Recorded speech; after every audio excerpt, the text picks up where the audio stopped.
The Boss Husband. Credit to the author. 481 hanggang 87. Ang mga pangalan po na nandito ay galing sa mga name generator. Kaya kung meron man pagkakatulad sa mga pangalan ng totoong tao o lugar, ito ay tunay na hindi sinasadya. Ang kwentong ito ay rated SPJ. Striktong patnubay sa mga walang jowa. Ito ay bawal din sa bata at matatandang walang asawa. Biglang hinampis si Karina sa hindi malamang dahilan, para bang may nahulog na anvil at nabasag sa kanyang dibdib. Ibinaba niya lang ako.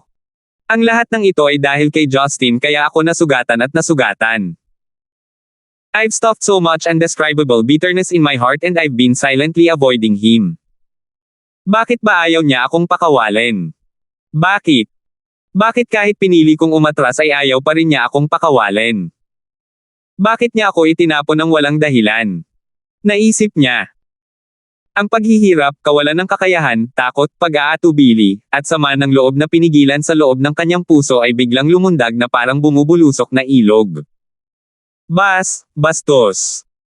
Kahit na ang isang lubos na pagod na leopardes ay mag-uunat ng kanyang pinakamatulas na kuko pagkatapos na magalit. Ang katawan ni Karina ay tumalbog mula sa lupa na parang bukal, tumalon patungo kay Justin. Sa 1 metro ang layo sa kanya, inikot niya ang kanyang katawan para maglunsad ng roundhouse kick. Si Justin ay mukhang nakita niya itong paparating. Kalmado, itinaas niya ang isang braso para suluhin ang paparating na paa. Slam! Ang malakas na sipa na nagbigay ng puwersang sapat para makabahag ng bato sa mga piraso ay nasalo ng kamay ni Justin na parang balahibong lumulutang sa hangin. May lakas ka pa ba? Ang galing! Sabi ni Justin na may malalim na boses na walang ekspresyon. Pagkatapos ay hinailan niya ang braso niya na nakahawak sa paa ni Karina. Muli, si Karina ay hindi napigil ang nabaligtad sa hangin na parang lumulutang na katkan bago tuluyang bumagsak sa lupa. Slam! Muli, si Karina ay itinapon sa lupa na parang stuffed toy. Parang nag-aapoy ang kalansay sa buong katawan niya, sa hapdi at sakit ay tuluyang lumuwa ang mga mata niya. Ikaw, halika muli. Hindi gustong sumuko, bumangon muli si Karina. Sa pagtitiis sa pagod na nararanasan ng kanyang katawan, muli niyang sinunggaban si Justin. Sa pagkakataong ito, nag-atake siya gamit ang kanyang kamao, naghatid ng uppercut sa kanya. Tumayo si Justin sa parehong posisyon. Nang ang suntok ni Karina ay halos dumampi sa kanyang katawan, muli niyang hinarang ang pag-atake, habang ang isang kamay niya ay nakahawak sa mahigpit na nakakuyom na kamao ni Karina.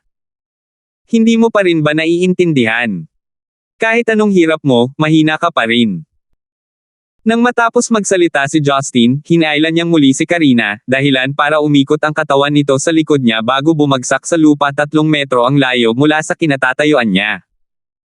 Ang naramdaman lang ni Karina ay isang hindi maisip na lakas na tila pinupunit ang kanyang katawan sa loob. Hindi nagtagal, itinapon siya sa lupa bago gumulong sandali ang kanyang katawan at sa wakas ay tumigil. Gumapang sa lupa, hindi na napigilan ni Karina ang kanyang mga luha. Ang nag-aapoy na sakit sa kanyang katawan ay naging dahilan upang mabaigo siyang takpan ang kanyang paghihirap matapos ang paglaban na nasa loob ng kanyang huling linya ng depensa ay lubos na napawi. Para bang ang sakit na naranasan niya kamakailan ay sinindihan ng apoy, nawala ni Karina ang natitira sa kanyang lohikal na pagrarasyon. Maliban sa pag-iyak sa kanyang emosyon, wala siyang ibang intensyon. Tulad ng isang walang magawang maliit na batang babae, si Karina ay humikbi sa harap ni Justin sa unang pagkakataon, nakararanas ng nakakadurog sa puso at nakakadurog ng baga. Tahimik na tumabi sa kanya si Justin ng mahabang panahon. Sa wakas ay napapikit siya ng mariin at itinaas ang ulo bago huminga ng malalim.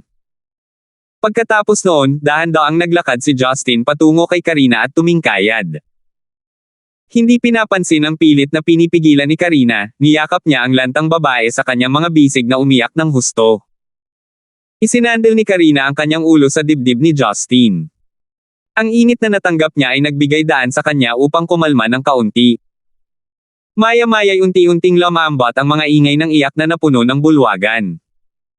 Sa wakas, ang paghikbi ni Karina ay naging umiiyak. Matubig ang kanyang namumulang mata.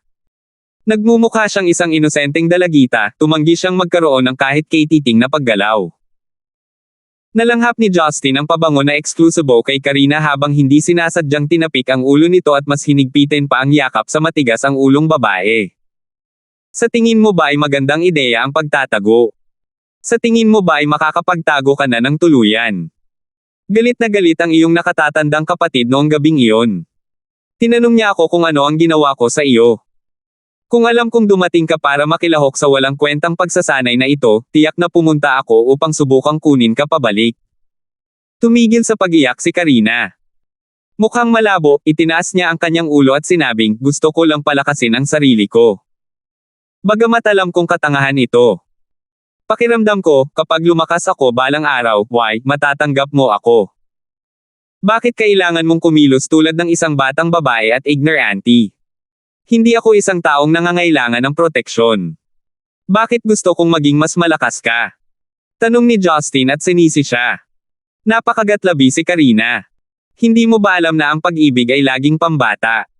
Dahil lang sa pag-ibig nagiging tanga ang mga babae. Dahil lang sa pag-ibig, nagiging tanga ang mga babae.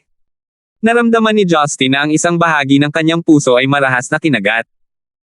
Ang mga salitang binitiwan ng babaeng tapos ng mapunit ay hindi niya naalis ang matinding titig sa mukha nito. Sa sandaling ito, ang mga salita ay halos walang silbi tulad ng isang ibon na sinusubukang lumipad na may putol na mga pakpak. Matagal nang nakatitig si Karina kay Justin. Para bang nabuhayan siya ng loob sa isang bagay, o sa wakas ay may naisip siyang mabuti, gumawa siya ng matatag na desisyon. Biglang kumawala si Karina sa mga braso ni Justin at iniunat ang kanyang mahaba at payat na mga braso para ikawit ang leeg ni Justin bago hinaronggan ang bibig ni Justin gamit ang kanyang maselan at pink na labi. Ang lahat ng naramdaman ni Justin ay tamis, kahalumigmigan, at alat. Gayunpaman, napuno siya ng higit na lambot at mainit na hininga, na naging sanhi ng isang marahas na apoy na sumabog sa karnal na bahagi ng kanyang isip. Si Karina ay hindi tinanggihan sa unang pagkakataon ni Justin. Agad siyang nabaliw na parang ligaw na leon. Tinulak si Justin sa lupa, idiniin niya ang katawan ni Justin gamit ang katawan niya. Si Karina ay parang isang mapagmataas na kabalyero. Ang kanyang matatag at nakakaakit na mga binti ay sumakbay sa baywang ni Justin. Sa pagtitig sa nalilitong ekspresyon ni Justin, ipinakita niya ang isang perpektong mahinang ngiti sa kanyang mukha. Kasabay nito, inabot ni Karina ang sinturon ng kanyang uniforme sa martial arts at hinaila ang buhol, inalis ang lahat ng bakas ng kanyang robe sa kanyang itaas na katawan, nag-iwan lamang ng masikip na puting damit na panloob. Dahil sa matagal at mahigpit na pagsasanay, ang kanyang katawan ay mas malakas kaysa sa karaniwang babae, na naging dahilan upang magmukhang pambihira ang kanyang figure. Maliban sa natural na kagandahan ng kurbo ng isang babae, may hawak siyang ligaw at napakalaking pagmamataas. Medyo maputi ang kanyang eleganteng balat. Siya ang ilalarawan ng isa bilang isang obra maestra ng Diyos. Dahil sa pagbibidahan at paghanga ni Justin, kinagat ni Karina ang kanyang ibabang labi dahil sa kahihiyan bago tinanggal ang huling piraso ng tela sa kanyang katawan. Sa sandaling ang dalawang grupo ng magulong alon ay nahayag sa himpapawid, ang babaeng umiiyak kanina lang ay agad na naging pinakakapansin-pansing eksena, tulad ng isang namumulaklak na sampagitan na nasisinagan ng sikat ng araw, na tila napakatalino. Napalunok si Justin ng kanyang laway nang maririnig. Namumula na ang mga mata niya. Ang hindi kapani-paniwalang eksena sa harap ng kanyang mga mata ay nagparamdam sa kanya na ang buong sitwasyong ito ay masyadong surreal para maging totoo. Ang alam lang niya ay kung bibitawan niya ang pagkakaong hawakan ng babae, talagang mawawala ito sa kanya ng tuluyan. Hindi niya gustong mangyari iyon. Babayaran mo ang halaga para sa paggawa nito, babae. Binitiwan ni Justin ang kanyang pagpigil, kung ano pa ang natitira rito. Tumayo, hinailan niya ang katawan ni Karina para idiin sa kanya bago niya pilit na hinalikan ang mga labi nito. Sinamantalan niya ito ng husto at nilusob ang kanyang katawan, habang ayaw makaligtaan ng anumang bakas ng tamis na makikita sa katawan ni Karina. Ang katawan ni Karina ay mas kaakit-akit kaysa sa kanyang naisip. Ang mga palad ni Justin ay dumampi sa kanyang matibay at masaganang laman. Para siyang isang walang kapintasang larwang pang-adulto, dahil sa init ng katawan niya, nawala ng kontrol si Justin sa kanyang isip at sa kanyang mga kilos. Ikaw? Come on ka. Pakiramdam ni Karina ay halos madurage na siya ng lalaking iyon. Mahigpit na magkasalubong ang kanilang mga katawan na walang puwang sa paghinga. Ito ang sandali na pinagnanasahan niya noon. Nangyari ito ng biglaan. Biglang dumating na parang bagyo. Hindi pinansin ni Justin ang subconscious appeal ni Karina. Hinaplos niya ang halos buong katawan nito bago tuluyang nakapasok ang sungay ng dragon sa huling banal na lugar ni Karina. Marahas na binuksan ni Karina ang kanyang mga mata. Bago niya masuri ang sitwasyon, ang mahabang init sa loob ng kanyang katawan ay nawalan siya ng pagkakataong makapag-isip. Dahil sa ilang taon ng pagsasanay, bagamat ito ang unang pagkakataon ni Karina na pagmamay-ari ng isang lalaki, hindi niya masyadong naramdaman ang sakit. Naramdaman lang niya ang unang luha sa isang segundo bago niya na-enjoy ang nag-uumapo na excitement na hatid lamang ng lalaking mahal niya. Kaway-kaway. Para siyang itinulak sa ulap, tumulo ang nagbabagang mainit na luha sa mga sulok ng mga mata ni Karina. Gayunpaman, ang kanyang mga labi ay nagpapakita pa rin ng isang nasisiyahang ngiti. Makalipas ang mahigit kalahating oras, tuwid na umakbay ang matitibay na mga binti ni Karina habang papasok siya sa huling kahabaan, pakiramdam na parang gustong tumakas ng kanyang kaluluwa mula sa kanyang katawan. Hindi kailanman naisip ni Justin na magagawa niya ang aktibidad ng may first-timer ng higit sa kalahating oras mula simula hanggang matapos, hindi pa banggitin na ang babae ay may sensinang nagsasanay bago ito. Noong una ay naisip niya na si Karina ay mawawala ng balanse at mahihimatay. Gayunpaman, napagtanto niya na hindi siya mukhang pagod pagkatapos ng kanilang unang koneksyon. Sa kabaligtaran, siya ay mukhang masigla at kahanga-hanga, puno ng karisma tulad ng isang bulaklak na bidad. Nagpakita ng eleganteng ngiti si Karina sa kanyang mapang-akit na mukha. Bigla niyang itinulak si Justin sa tabi bago umupo sa kanyang baywang ng buong pagmamalaki. Ang dalawa ay ganap na hubot-hubad at mahigpit na magkadikit, ngunit hindi nilayo ni Karina na iwan siya ng ganoon kadali. Ang kanyang payat na braso na may pawis ay kumaladkad sa dibdib ni Justin. Ang titig ni Karina ay determinado at persegido, na para bang mag-aanunsyo siya. Justin, makinig kang mabuti. Ako, si Karina, ay gustong maging iyong babae. Kahit na ikaw ay asawa ni Marian o isang internationally wanted na kriminal, kahit na nakagawa ka ng pinakamatinding krimen, wala sa mga iyon. Wala akong pakialam sa lahat. Ang pag-aayos, pagtitiis, pagpigil, pag-iwas sa aking mga emosyon, at lahat ng ganyan. Ito ay at palaging magiging sobrang nakakapagod. Umalis ka na. Hindi ko na kaya. Kahit gaano karami ang babae mo, kahit saan mo ako dalhin, langit o impyerno, wala na akong pakialam. Hayaan mo lang akong manatili sa tabi mo at makasama ka hanggang sa huli. Bawat salitang binigkas ay parang mga pako na tumutusok sa puso ni Justin. Natigilan si Justin habang ang kanyang tingin ay nakatutok sa babaeng nakangiti na parang namumukadkad na bulaklak.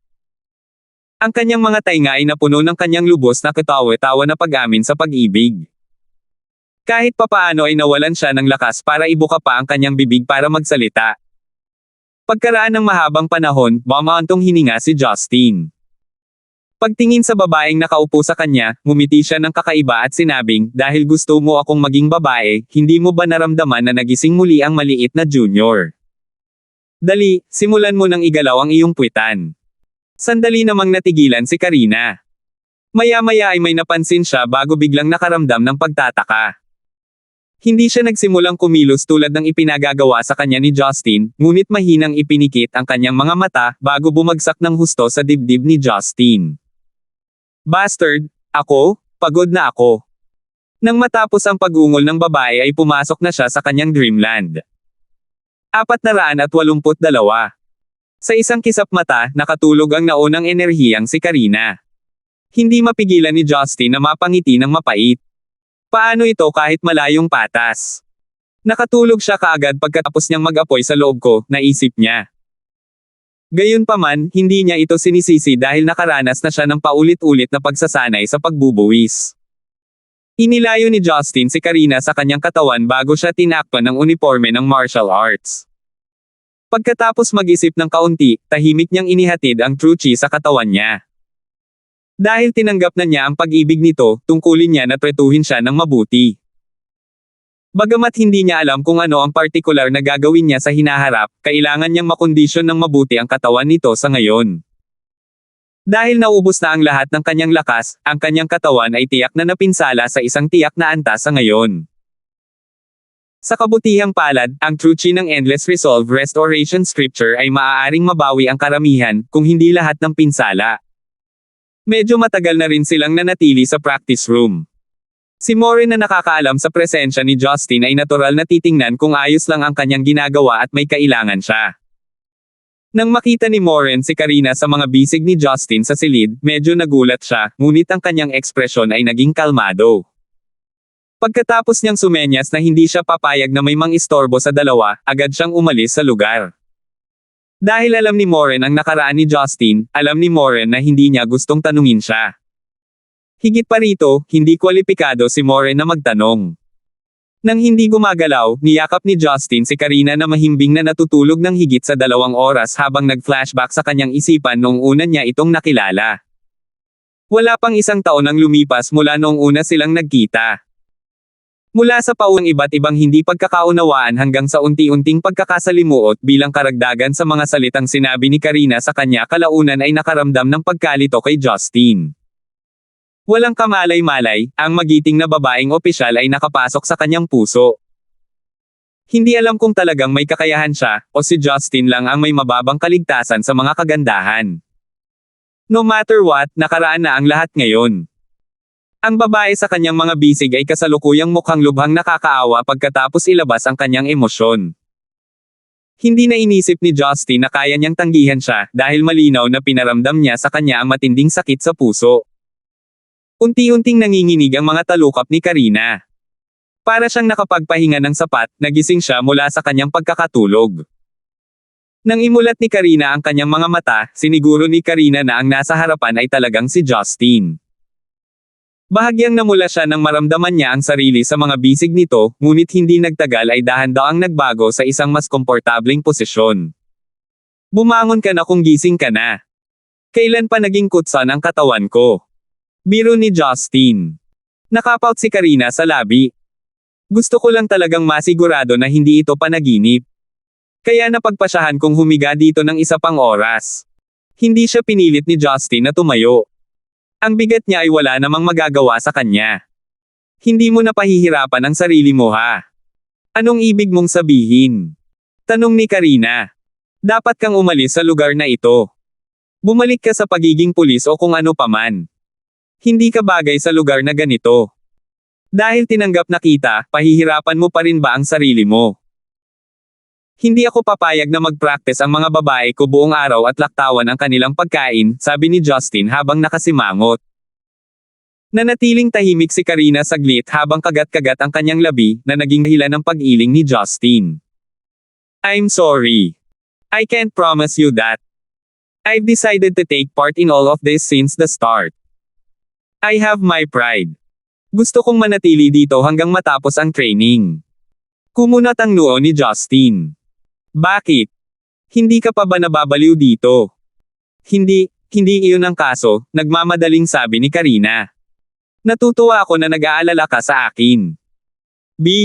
Pero pinili ko ang aking landas at balak kong makita ito hanggang sa dulo. Panigurado, ako ang bahala sa sarili ko. Ayoko lang sumuko sa gitna. At least, sana matapos ko ang pagsasanay na ito. Hindi nagsalita si Justin. Ang ginawa lang niya ay tumitig kay Karina ng matagal.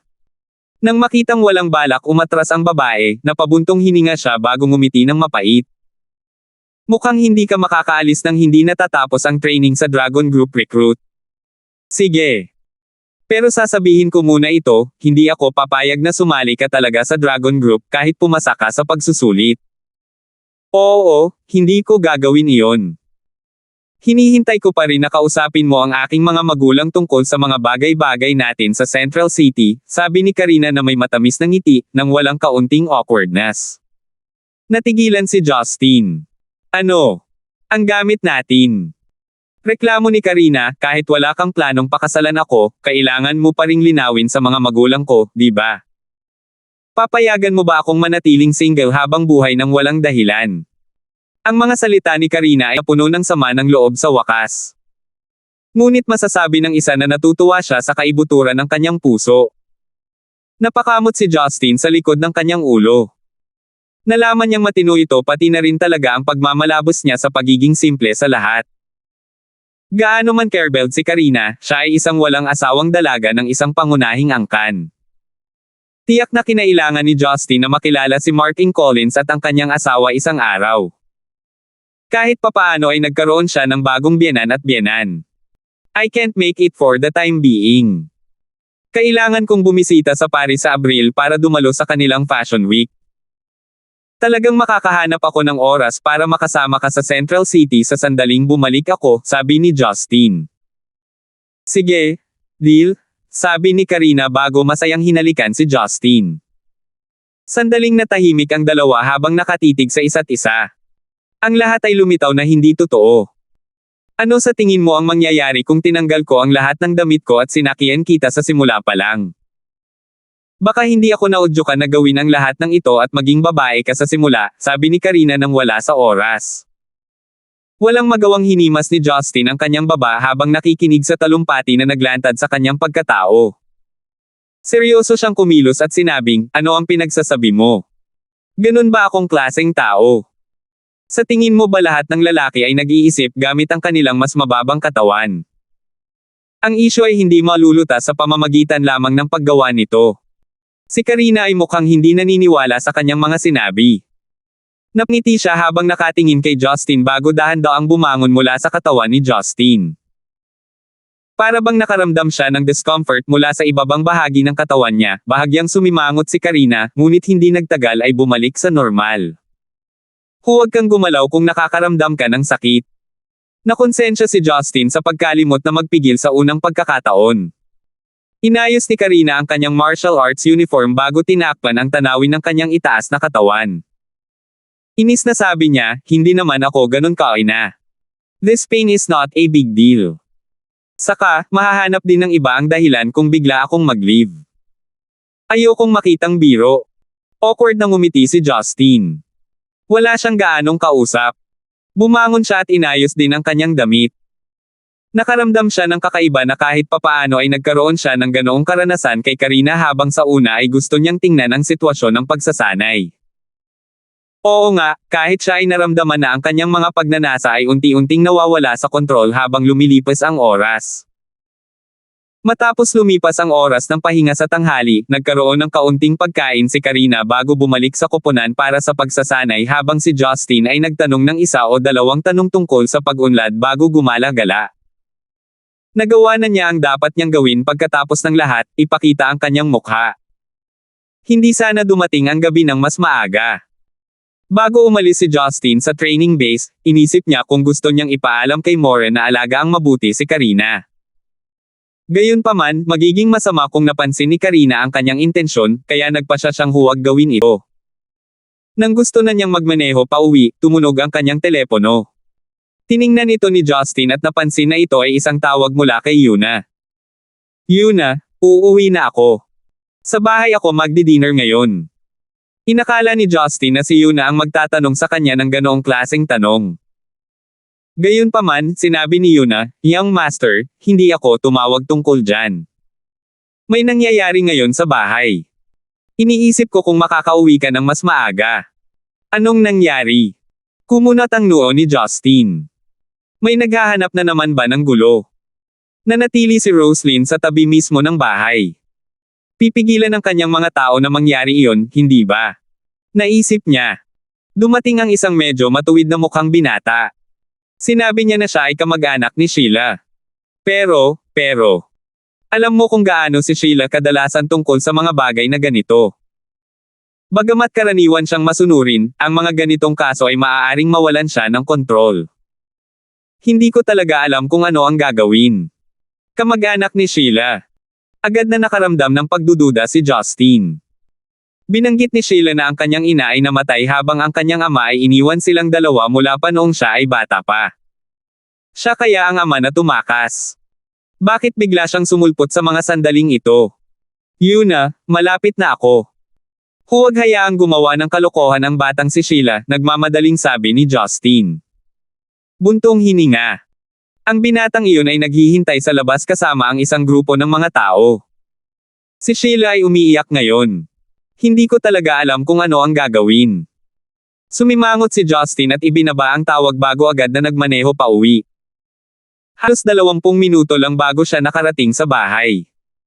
Pagbaba ng sasakyan, nakita ni Justin na 3 itim na Mercedes-Benz S600 ang nakaparada sa labas ng kanyang tahanan. May nakatayong hindi bababa sa 6 na bodyguard na nakasuot ng itim na nagbabantay sa lugar na walang ekspresyon. Nakabukas ang gate. Halatang may nakapasok sa loob. Nang gustong pumasok ni Justin, hinarang siya ng 2 sa mga bodyguard. "Sir, patunayan mo ang iyong pagkakakilanlan," sabi ng isa sa kanila.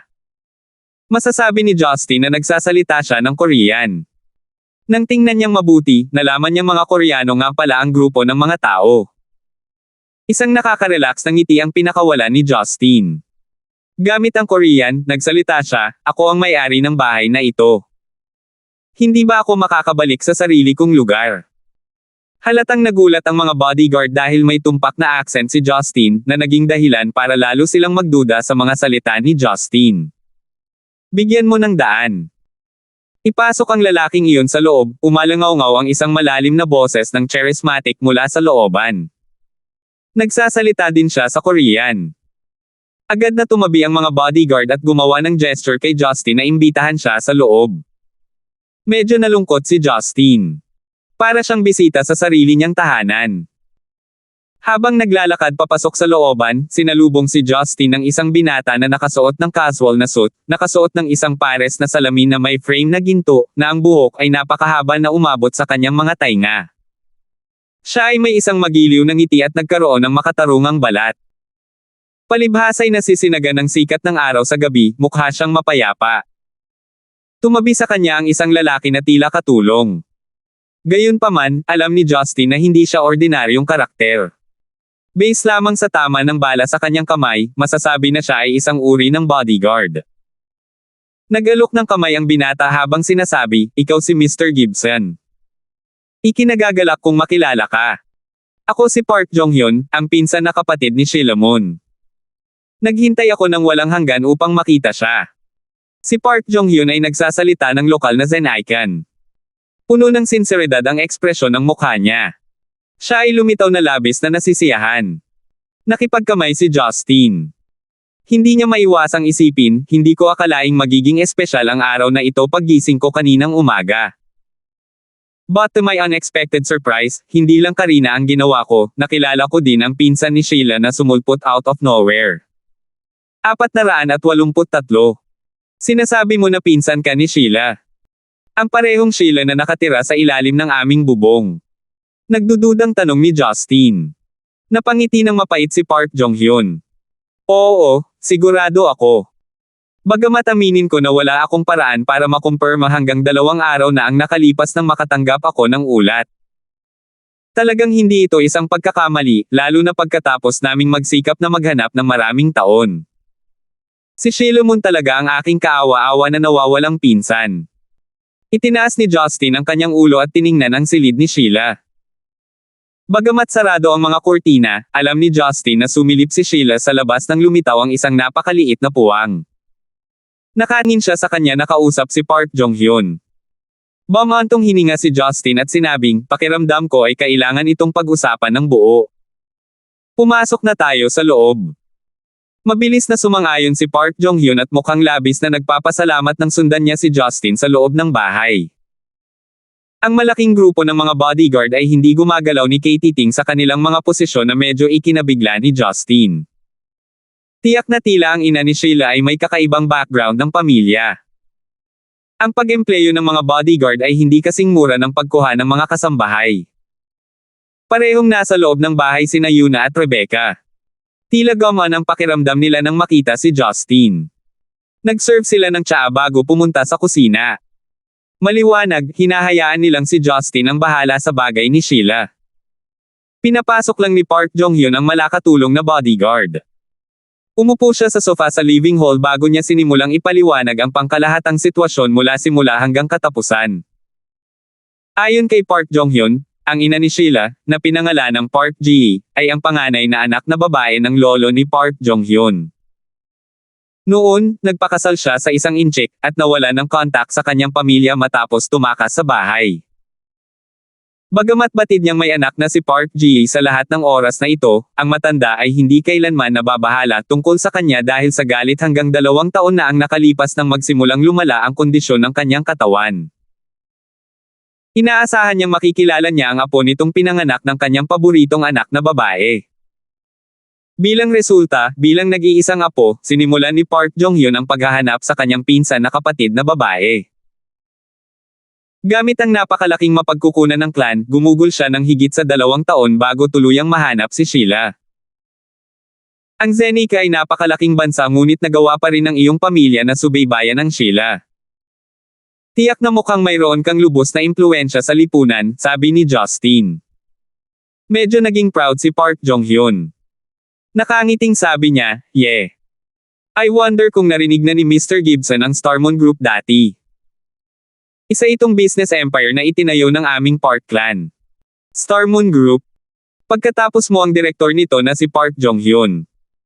Ang boses ng isang babae ay biglang lumitaw sa pasukan.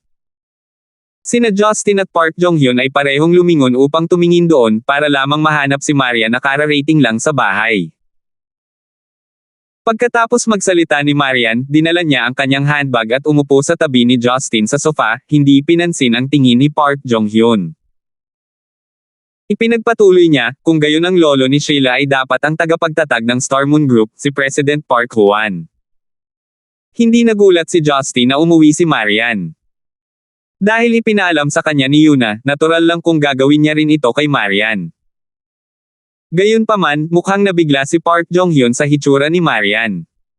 Nakabawi lang siya ng kamalayan pagkaraan ng ilang sandali.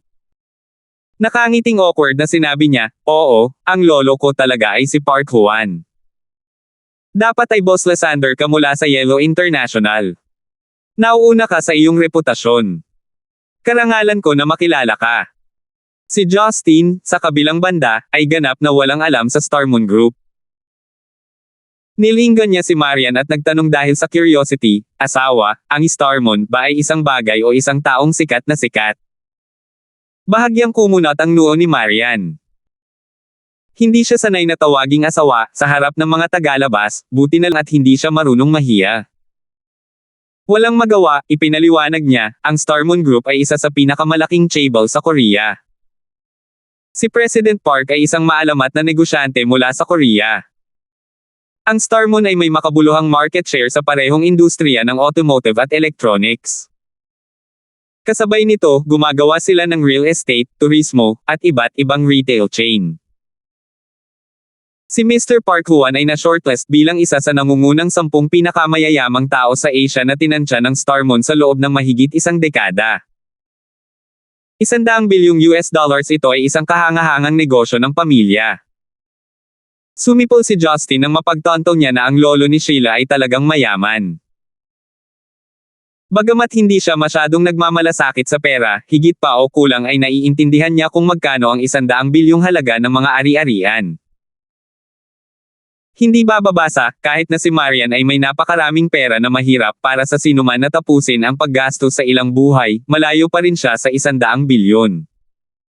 Talagang business star si Boss Lysander. Bagamat maganda ang resulta ng Starmon, dahil palaging low profile ang lolo ko, hindi ito masyadong sikat sa buong mundo. Hindi ko akalain na magiging ganito kapamilyar si Boss Lysander sa kumpanya. Humanga talaga ako, mapagpakumbaba na sagot ni Park Jong-hyun. Talagang kamangha-mangha ka rin. Nagawa mong maging direktor ng Starmon Group sa iyong unang bahagi ng 20s. Ito ay nagpapatunay na ikaw ay isang kwalipikadong tagapagmana, sabi ni Marian. Hindi, sabi ni Park Jong-hyun habang nagmamadaling nanginginig ang kanyang mga kamay. Sandali lang tinutulungan ko si Lolo.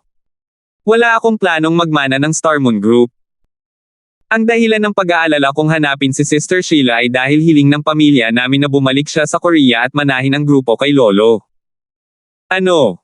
Sheila? Sa pagkakataong ito, medyo nagulat si Maria na may kalmadong personalidad. Nakakunot ang noo niyang sinabi, si Sheila ay halos 18 anyos na ngayong taon. Sa tingin ba ninyo ay matagumpay niyang makukuha ang daan-daang bilyong asset mula sa Starmon sa Korea? Lubos kong naiintindihan ang pag-aalala ni Boss Lysander, ngunit lahat tayo sa angkan ay tutulong sa kanya. Ang pagpayag sa anak na babae ni Tia na magmana ng Star Moon Group ay ang matagal na inaasam ni Lolo na nais naming tuparin, sabi ni Park Jong-hyun bago tumayo at Time na yumoko. Sana makatulong kayong dalawa na hikayatin si Sheila na bumalik sa Korea kasama ko. Siguradong babayaran natin ang pagdurusa na dinanas niya. Bahagyang ibinuka ni Justin ang kanyang bibig sa gulat nang makita niyang bahagyang namula ang mga mata ni Park Jong-hyun. Hindi niya alam kung ano ang sasabihin. Natahimik din si Marian. Bagamat naramdaman niya na ang lahat ay sobrang biglaan, tila totoo ito sa parehong oras. Nang tahimik ang tatlo, may narinig na ingay mula sa hagdan. Lumingon ang tatlo para tingnan, at nakita si Sheila na namamaga ang mga mata bilang resulta ng pag-iyak. Pinsan, kamag-anak mo talaga ako. Mangyaring bumalik sa Korea kasama ko, sabi ni Park Jong-hyun pagkatapos lumakad papunta sa kanya na may mataas na inaasahan. Medyo magulo ang buhok ni Sheila. Naubos ng mga taon ng paghihirap ang kawalang muwang sa kanyang mukha. Ang kanyang matikas na mukha ay nagpakita ng ilang mature na resolusyon. Ang mga luha sa kanyang mukha ay naghugas ng anumang kawalang gulang na naroon noon. Hindi ako sasama sa inyo. Huwag kayong mag-aksaya ng oras. Kung hindi dahil sa inyong masasamang tao, hindi napipilitang tumakas ang nanay ko sa Zenica. Kung hindi dahil sa kawalan ninyo ng habag, hindi malugi ang negosyo ng tatay ko, at hindi na niya kami kailangang iwan. Samantalang ang nanay ko ay hindi sana nawalan ng pondo para sa pagpapagamot. At ako'y namatayan dahil namatay siya.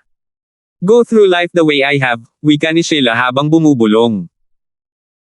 Kung nabubuhay pa ang iyong konsensya, bumalik ka at huwag nang bumalik para guluhin ang buhay ko. Maganda ang buhay ko rito. Kamag-anak ko sina Brother Gibson at Sister Marian, kayo ay walang kaugnayan sa akin. Gustong muling magsalita ni Park Jong-hyun, ngunit pinigilan siya ni Marian. Wala kang kailangang sabihin, sabi ni Marian pagkatapos maglakad pasulong. Niyakap si Sheila, malamig niyang sinabi, hindi ninyo malalaman kung anong uri ng buhay ang nabuhay ni Sheila sa orphanage. Sisiguraduhin kong aalagaan ko siya. Mangyari umalis, hindi siya handang makita kayo. Boss Lysander, pero gustong magsalita ni Park Jong-hyun habang nababalot ng pag-aalala ang mukha niya. Hindi siya pinansin ni Marian at sinabi kay Justin, Justin, ikaw ba ay isang piraso ng kahoy? Napakamot ng ulo si Justin. Halatang halata ang order niya. Gusto niyang paalisan niya si Park Jong-hyun. Kuya Park, wala na akong magagawa. Mas mabuti kung makakaalis ka na. Ang bagay na ito ay hindi kasing simple ng iniisip mo. Hindi siya pwedeng umalis na lang kasama mo dahil lang sa gusto mo, hindi ba? Naniniwala akong masasabi mo na mas maganda ang pakikitungo ng asawa ko kay Sheila kaysa sa akin. Kung ako sa iyo, susundin ko ang mungkahi niya sa labas, si Justin ay nagmumula kay Park. Kinabahan si Park Jong-hyun, ngunit nabigo siyang magsalita, lalo na nang kaharap niya ang malamig na tingin ni Marian. Matapos lumabas si Justin kasama niya at isara ang pinto, nagpakawala si Park Jong-hyun ng mahaba at masakit na buntong hininga. Mr. Gibson, hinihintay pa rin ako ni Lolo na pauwiin si pinsan sa Korea. Paano ko i-report ang sitwasyong ito? I-report mo na lang. Hindi ka lang masisisi ng presidente, di ba? Hindi niya inaasahan na itali mo ang batang si Sheila at pauwiin siya pagkatapos ng lahat, sabi ni Justin at humajejek. Umiling si Park Jong-hyun. Ang nakakunot na mga kilay sa kanyang mukha ay nagpapakita ng kanyang pag-aalala. Alam ko rin na hindi ito magiging maayos. Sobra-sobra na ang pinagdaanan ni Sheila. Ngunit, tiyak na umaasa kaming maibalik siya, sabi ni Park Jong-hyun bago itinaas ang kanyang ulo. Same time, nagpatuloy siya, Mr. Gibson, bagamat nabigo akong kumbansihin siya ngayon, babalik ako balang araw. Sana ay matulungan ako ni na Mr. at Mrs. Gibson na hikayatin siya. Star mo ng tunay niyang tahanan. Nangako si Justin, sige, sige. Walang problema. Talagang tutulungan kita. Damn, hindi ko man lang kayang harapin ang sarili kong asawa. Saan ako makakahanap ng oras para akitin ang iyong pinsan? Naisip niya. Si Park Jong-hyun ay mukhang lubos na nagpapasalamat. Pagkatapos ay umalis siya sa looban kasama ang kanyang katulong pagkatapos magpaalam. Halos gumana ang pakiramdam ni Justin, ngunit bigla niyang napansin ang isang purple na Maserati na mabilis na tumatakbo patungo sa kanyang bahay. Tili.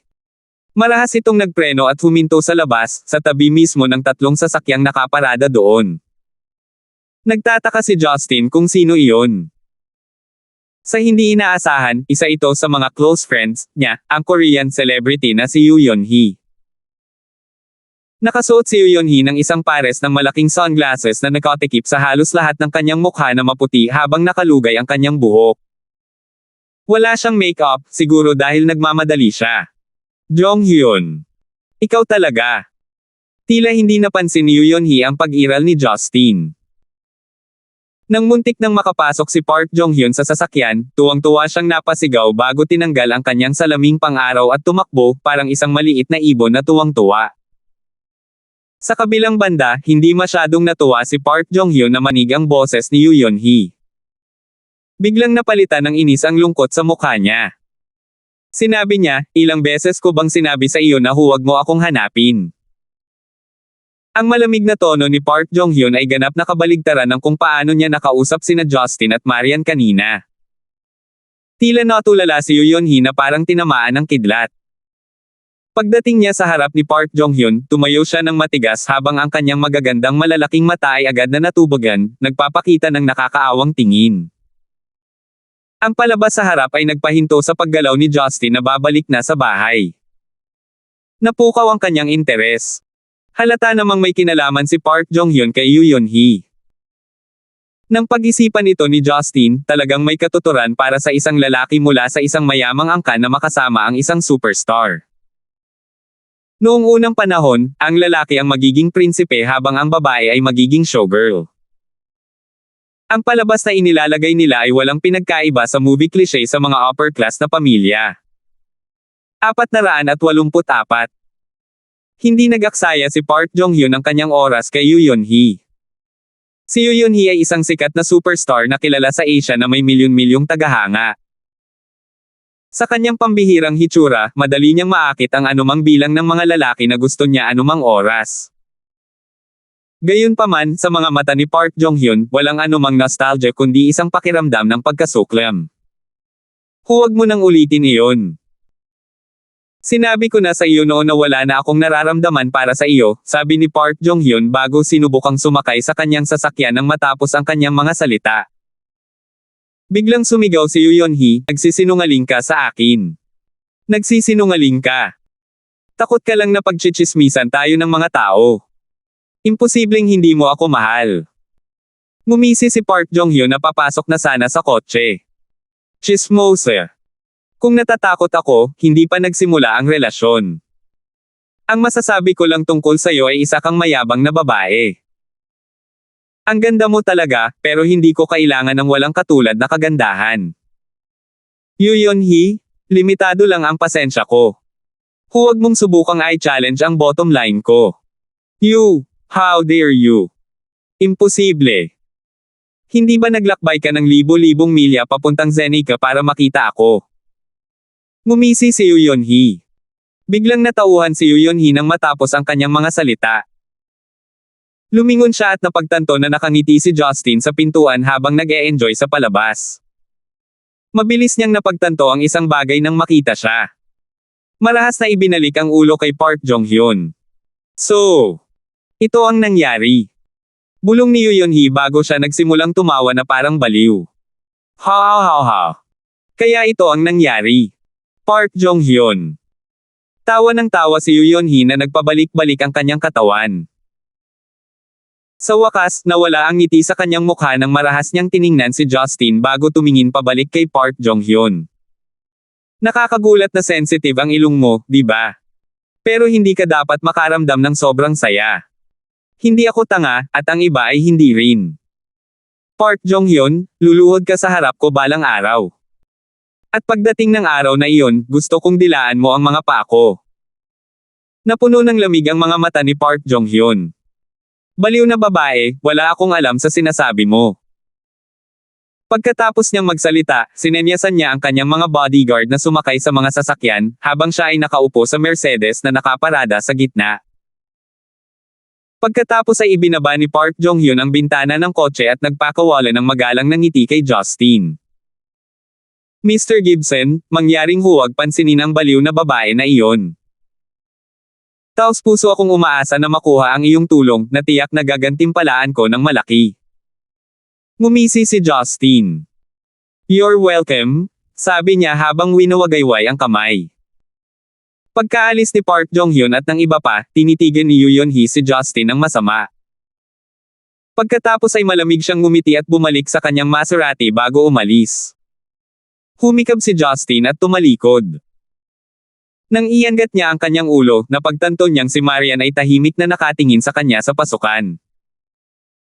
Habang papalapit sa kanya si Justin, nakangiti niyang sinabi, "Babe Marian, napalampas mo lang ang isang magandang palabas. Hindi ka ba kadalasang mahilig manood ng Korean drama series? Iyon ay malapit sa totoong buhay na Korean drama na makukuha mo. Anong sabi nila?" Tanong ni Marian habang hindi pinapansin ang biro niya. Nagkibit balikat si Justin. Some boring heartbreak story. Ang kanilang pagmamahalan ay tila nauwi sa puot. Ang mga bagay tulad nito ay pinaka-unpredictable. Tinanggo ni Marian ang kanyang ulo. Bumalatay ang pag-aalala sa malamig niyang mukha, na mukhang mas ekspresyon kaysa karaniwan. Nararamdaman ko na ang layunin ni Park Jong-hyun ay hindi kasing simple ng ginagawa niya. Isa pa, si Yoo Yeon-hee ay may kakaibang background din. Bagamat hindi pa ako gumawa ng anumang pagsisiyasat, naniniwala ako na ang kanilang relasyon ay mas malalim kaysa sa alam natin. Ang emosyon ni Sheila ay talagang hindi matatag sa ngayon. Hindi ko lang masasabi ang lahat ng bagay na gusto ko sa kanya, sabi ko lang sa kanya, sabi ko lang sa kanya. Tumigil sa pagngiti si Justin. Bahagya siyang ngumuso at sinabing, kakaiba lang kung ganoon ka-simple ang bagay. Itinaas ni Marian ang kanyang ulo at nagtanong, may napansin kang kakaiba, hindi ba? Binanggit lang niya ito sa kanya para makakuha siya ng verification mula kay Justin. Alam niya na tiyak na alam ni Justin ang higit pa sa ipinakita niya. Ayaw itago ni Justin kay Marian. Sa totoo lang, sinabi niya, nais kong pabayaan sila dahil hindi naman sila kahanga-hanga. Pero dahil gusto ni Babe Marian na sabihin ko, magtatapat lang ako sa iyo.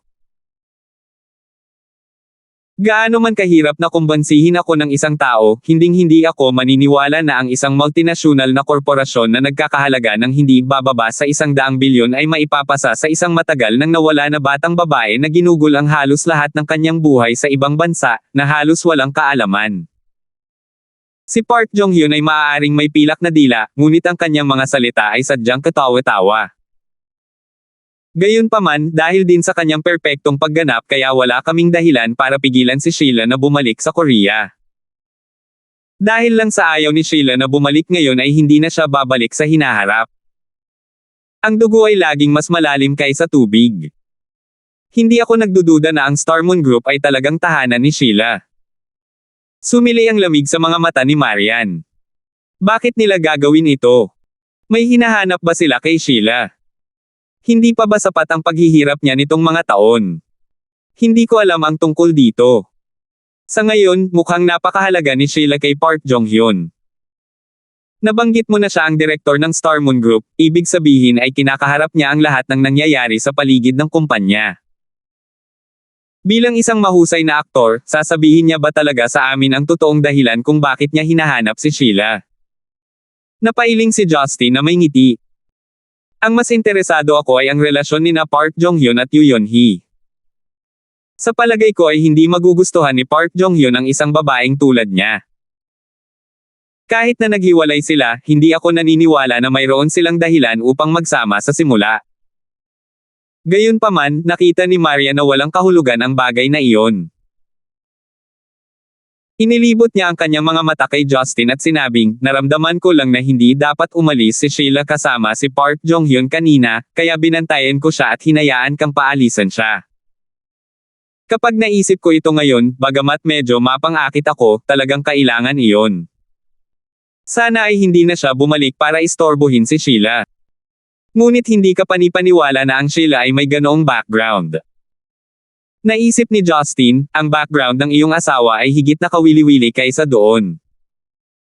Gayunpaman, hindi niya ipinahayag ang nasa isip niya. Humikab, naglakad siya pabalik sa bahay at sinabing, "Mahal, huwag mo nang isipin pa. Maghapunan na tayo." Lumingon si Marian at sinabing, "Napakaraming bagay na hindi makatwiran ngayon. Hindi mo ba susubukan at lutisin ang lahat ng isyong ito?" Malamang na pinupunasan pa ni Sheila ang kanyang mga luha sa itaas. "Bakit hindi mo siya aliwin? Ang alam mo lang ay kumain." Kinagat ni Justin ang kanyang mga tenga at umaktong parang wala siyang narinig, dahilan para magdikit ang ngipin sa galit ni Marian na nakatayo sa likuran. Kasabay nito, ang paglubog ng araw ay nagliwanag sa isang marangyang ward sa isang ospital ng militar sa Central City sa pamamagitan ng malalaki at malalawak na bintana, na naging sanhi ng eksenang nagmistulang isa mula sa isang fairy tale. Gayunpaman, ang tao sa loob ng ward ay tila hindi maganda ang kalooban. Nakabalot ng benda ang ulo ng lalaking nakaupo sa maluwag na puting kama habang puno ng malisya ang mga mata. Ang matandang kasambahay na nakatayo sa tabi niya na bahagyang yumuko bilang paggalang ay same time na nagbabantay sa lugar. Ang telebisyon sa silid ay naglalaro ng balitang pampulitika, ngunit ang volume nito ay nakatakda sa pinakamababa. Malamang, wala talagang nakikinig dito. Bigla, nang walang anumang babala, ang nasugatan na lalaki ay umupo sa kama at kinuha ang remote control sa tabi at pilit na inihagis sa screen ng telebisyon. Bam! Nabasag ang screen kasud ng malakas na banggaan at nagpakita ng blur na imahe bago tuluyang napatay. Sa sandaling ito, yumuko bilang paggalang ang dalawang bodyguard na nakasuot ng itim na nakatayo sa tabi ng pasukan. Nakasuot ng puting lab coat, bumungad sa entrance ang isang matangkad na lalaki na mukhang doktor. Nakasuot ang lalaki ng isang pares ng black framed na salamin na ginawa para sa isang taong may maikling paningin. Ang kanyang buhok ay umaabot hanggang balikat habang may mga pinaggapasan sa kanyang hindi maayos na mukha. Gayunpaman, hindi siya nagkulang sa walang pigil na aura ng isang lalaki. Nakasuot siya ng isang pares ng lumang itim na leather boots habang ang kanyang ekspresyon ay matigas, na para siyang wax figure dahil sa kawalan ng sigla. Nang pumasok ang lalaking nakasuot ng puting Amerikana, nasaksihan niya ang sirang telebisyon ngunit hindi nagbago ang ekspresyon ng mukha nito. Sinulyapan lang niya ito bago naglakad papunta sa kama. Napalunok ng laway ang lalaki sa kama habang napuno ng pangamba at takot ang kanyang mga mata. Sa wakas, nakaharap sa walang ekspresyong poker face, mahina niyang sinabi, "Kuya. Why? Nandito ka na." Hindi sumagot ang lalaking nakakot. Sa halip, sinabi niya, "Hindi ka papatay." Nagpa siya ang lalaki sa kama na manahimik at naikuyom ang kanyang mga kamao sa galit. Nanginginig ang kanyang katawan na para bang galit, ngunit hindi siya naglakas loob na ipahayag ang kanyang galit. Sumagot ang kasambahay, "Young Master Braden, second master ay binugbog ng hindi makatwirang bastard. Kailangan mong manindigan para sa second master." Ang lalaking nakakot ay ang young master ng Yan Clan, na kilala bilang henyong scientist sa mga tagalabas, na pinangalan ng Braden. Tuluyan ng hindi pinansin ni Braden ang kasambahay. Nagpatuloy siyang nakatingin kay Baron na parang makina.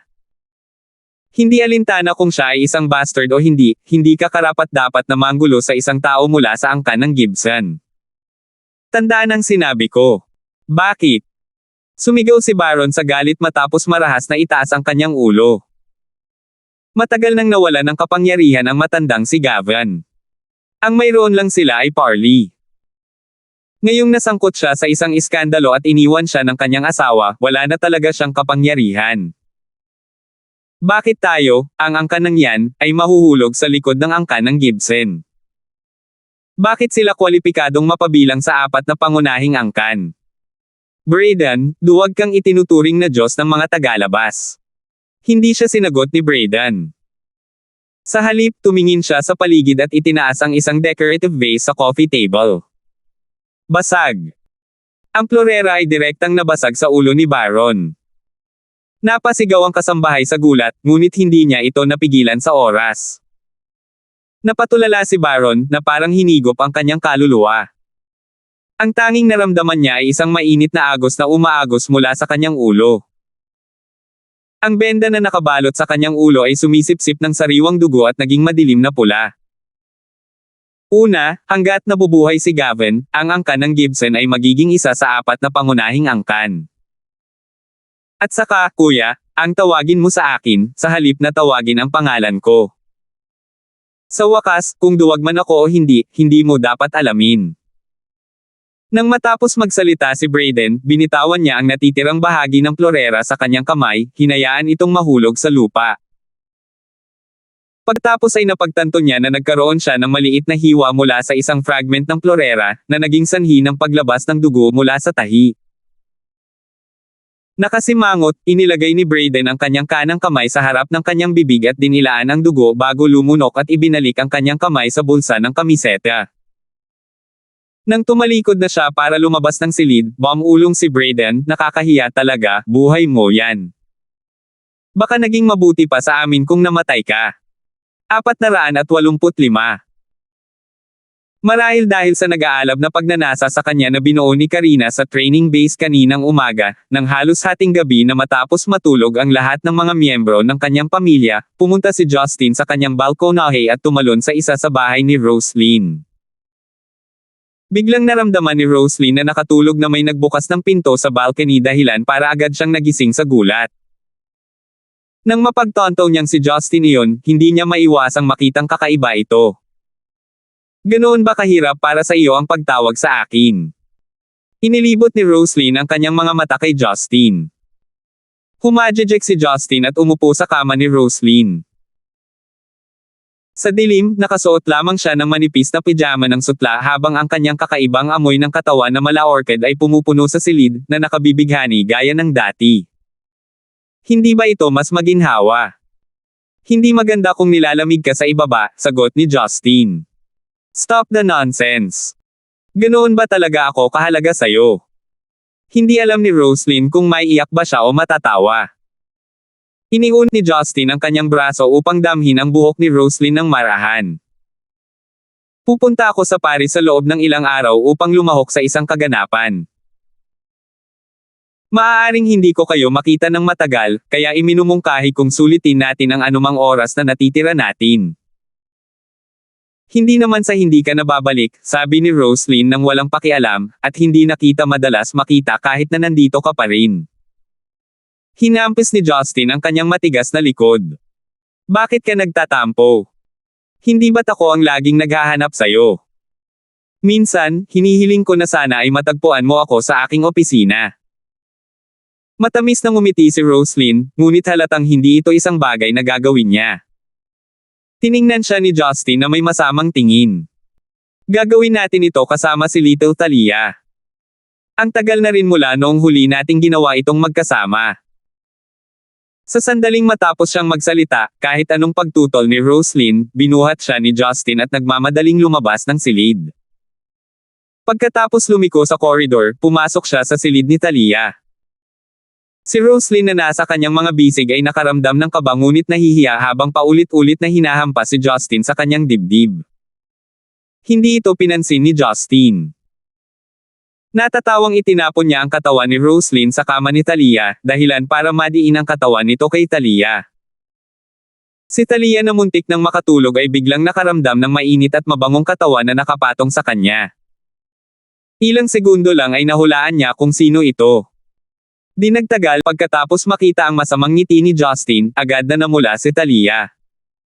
Naintindihan niya agad kung ano ang nangyayari. Bakit hindi ka nakahiga ng gabing ito? Ang iniisip mo lang ay mga malikot na bagay, bulong ni Talia. Inalis ni Justin ang mga sandal sa kanyang katawan at sinuntok ang mga babae. Nakahiga sa gitna, niyakap niya ang isang babae sa bawat braso. Naramdaman niya ang dalawang bukol ng laman na dumidiin sa magkabilang gilid ng kanyang dibdib, agad na nilubog ang sarili sa sobrang sarap na kanyang nararamdaman. Huminga siya ng malalim sa indulhensya. Hinalikan ni Justin ang kaliwa at kanan bago sinabing, hindi ko pipilitin kayong dalawa na magdusa ngayong gabi. Kung sino ang handa ay maaaring kusang sumama sa akin. Pagkatapos niyang magsalita, naghintay siya ng ilang sandali bago napagtanto na parehong tahimik sina Roslyn at Talia, na para bang natutulog sila. Pakiramdam ni Justin ay natalo.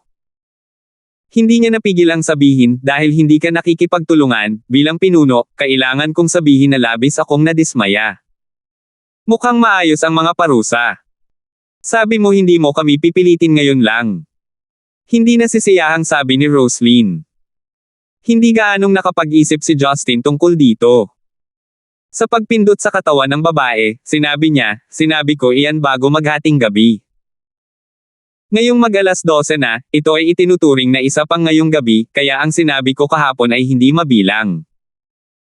Ang lahat ng kanilang mga reklamo at pagtutol sa sandaling ito ay tila walang saysay. Ang natitirang bahagi ng gabi ay napuno ng kung ano ang matatawag lamang sa mga lalaki sa kanilang pinakapangunahing estado. Kinaumagahan, maagang dumating si Justin sa opisina, nakaramdam ng sigla. Dahil naghahanda si Joyce na maging hostess ng Star of Yellow, hindi siya pumasok sa trabaho, na naging dahilan upang medyo nainip si Justin. Pagkatapos panoorin ang sari-saring balita at pakikinig sa mga ulat ni Janet at Teddy, tanghalian na.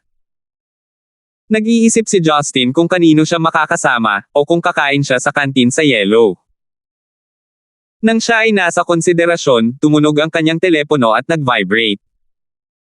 Kinuha niya ang phone niya at napagtantong tawag iyon ni Jane. Siguradong hindi siya tatawagan ng babaeng iyon kung nagtatrabaho siya. Dahil siya ay tumatawag, malamang na nagkaroon siya ng resulta para sa sakit ni Master Dawson. Mahal kong Justin, libre ka na ba ngayon? May isang bagay na sa tingin ko ay nangangailangan ng talakayan sa iyo. Ang boses ni Jane ay parang malumanay. Ngumiti si Justin at sinabing, may kailangan ka ba ng tulong? Sumagot si Jane, hindi magiging isyo kung nasa ibang bansa ako. Pero sa Zenica, wala akong sapat na lakas tao para protektahan ang napakaraming target.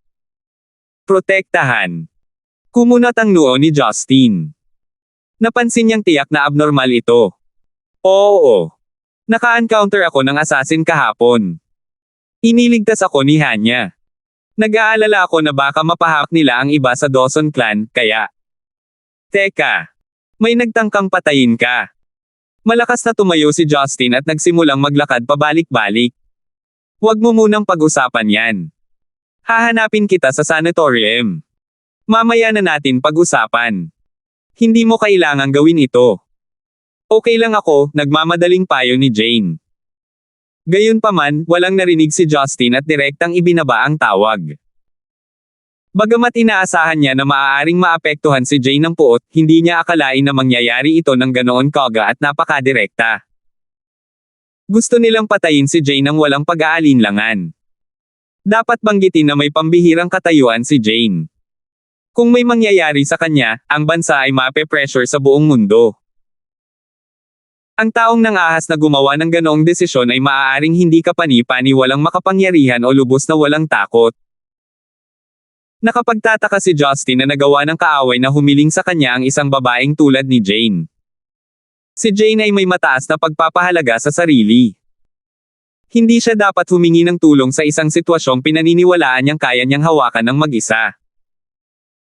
Sa paghusga sa sitwasyon, hindi mapalagay si Justin kung hindi siya mismo ang bumisita sa eksena. Makalipas ang kalahating oras, dumating si Justin sa Ivy Sanatorium. Bagamat wala si Teresa, karamihan sa mga empleyado ay nakilala si Justin, kaya hindi siya pinigilan ng sinuman. Mabilis siyang pumunta sa courtyard ni Master Dawson. Si Jane at Hanya ay parehong nakatayo sa tabi ng daanan. Nang lapitan sila ni Justin, naglakad sila pasulong upang salubungin siya. Nasaktan ka ba? Tanong ni Justin dahil sa pag-aalala. Dahil kilala niya si Jane sa loob ng maraming taon, natural lang na mag-alala siya sa kanya. Isang mahinang ngiti ang pinakawalan ni Jane. Umiling siya, sinabi niya, naniniwala akong masasabi mo kung nasaktan ako o hindi. Kailangan mo pa bang magtanong? Buti na lang nasa tabi ko si Hanya. Bagamat sanay na sanay ang kaaway at may advanced na teknolohiya sa teknolohiya, hindi nila nagawang gamitin ang mga ito. Tumingin si Justin kay Hanya na nakatayo sa likod ni Jane at tumango. You did a good job. Sabihin mo sa akin ang sitwasyon kagabi. Bahagyang yumuko si Hanya. Opo, guro. Alauna bago ng madaling araw, noong nagtatrabaho si Miss Jane sa laboratorio, na-detect ko ang presensya ng 5 hanggang 8 na mga kaaway na papasok sa gusaling ito. Malamang na mga veterano sila ng mga espesyal na puwersa batay sa kanilang mga kakayahan. Mayroon pa silang mga advanced na kagamitan mula sa mga espesyal na puwersa ng Amerika. Nakipagtulungan sila sa maayos na paraan ng may pag-iingat, kaya sa tingin ko ay hindi sila mula sa iba pang mga grupong pang-internasyonal. Kasama ang isang opisyal ng gobyerno, sa kasamaang palad, ang bawat isa sa kanila ay may sariling kagamitan sa pagsunog. Isang self-incineration device. Kumunat ang noo ni Justin. Ang mga taong katulad nila ay mula sa isang relihiyon o may background sa gobyerno. Sa palagay ko ay hindi masyadong mahalaga ang mga ito. Gaano man sila kalakas, hindi tayo dapat masyadong mag-alala. Gayunpaman, ang laboratorio ay nawasak ng isang granada pagkatapos ng labanan. Kailangan ko ng isa pang laboratorio para makagawa ng gamot. Nagpout si Jane habang nakaramdam ng dismaya. Medyo natigilan si Justin. Gumawa ng gamot. Nakahanap ka na ng paraan para mapagaling ang matanda. Masayang ngumiti si Jane. Bagaman hindi pa ito kumpleto, may naisip akong recipe na dahan-daang makakaharap sa kanyang karamdaman. I'm sure, gayunpaman, na mapipigilan nito ang talamak na lason sa paggawa ng pinsala. Hindi ko matukoy kung siya ay nalason ng isang tao o nahawahan pa lamang ng virus. Ngunit magagawa kong lutisin ang problema hanggat ito ay lason. Hindi nagduda si Justin sa kanyang tiwala. Dahil si Jane ang pinakamahusay na mananaliksik sa mundo para sa lason, walang alinlangan na siya rin ang pinakamahusay sa paggawa ng lunas. Pagkatapos ng lahat, siya ang may laman ng kabaliwan ni Justin.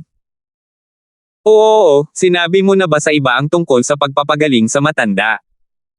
Tanong ni Justin. Saglit na nag-isip si Jane at sumagot, si Miss Dawson at ang iilan sa kanila ay dumating kahapon.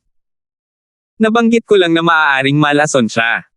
Medyo marami na ang mga tao sa eksena. Hindi ko na silang lahat. Tumango si Justin. Dahil madaling makapagtanim ng mga kagamitan sa pakikinig ang kaaway, tiyak na hindi mahirap ang pagkuha ng impormasyong tulad nito. Marahil ay nag-aalala sila na baka magamot ni Jane ang matanda, kaya gusto nilang patayin ito ng mabilis. Kaya noong humingi ka ng tulong sa akin, talagang umaasa ka na mapoprotektahan ko siya. Tanong ni Justin. Oo. Pakiramdam ko ay hindi gagawin ng mga ordinaryong bodyguard ang trabaho, nakangiting sabi ni Jane. Ang pinakamahusay na mercenaryong grupo sa mundo ay nasa ilalim ng ating mahal na Pluto, hindi ba? Sinundot ni Justin ang noo ni Jane. Nakangiting sinabi niya, siguro sa halip ay dapat kang tumanggap ng mga parangal sa matalinong pakikipag-usap. Sige, naiintindihan ko na ito ngayon. Hihilingin ko kay Moore na ipadala ang mga natitirang miyembro ng Sea Eagles. Siguradong walang magiging problema. Pagkatapos noon, nagkwentuhan sila sandali bago nagdala ng ilang nurse ang kapatid ni Teresa na si Amelia para paliguan ang matanda. Hindi siya gaanong inaalagaan ni na Justin at Jane. Kaya, tumuloy sila sa dining area sa sanatorium para mananghalyan. Bagamat nagkaroon ng kaguluhan kahapon ng gabi, mahusay na hinarap ni Teresa ang mga isyu sa pagiging isang babaeng negosyante. Ang mga bangkay na sinira sa sarili ay dinala lahat, kaya hindi kumalat ang balita kung saan-saan. Pagkatapos ng tanghalian, dinala ni Jane si Hanya sa isa pang laboratorio upang ipagpatuloy ang paghahalo ng kanyang gamot, habang si Justin ay nagplanong bisitahin ang istasyon ng telebisyon upang tingnan ang audition finals ng Star of Yellow. Kapag nandoon siya, maaari niyang bisitahin si Lucille. Gayunpaman, sa sandaling lumabas siya ng sanatorium, isang pamilyar na boses ang tumawag sa kanyang pangalan. Justin, malaya ka bang maupo at magsalita? Tumigil sa paggalaw si Justin. Paglingon niya, napagtanto niyang iyon pala ang taong iyon. Nakaramdam siya ng gulat saglit bago malabong tumango. Ang kapal ng plot.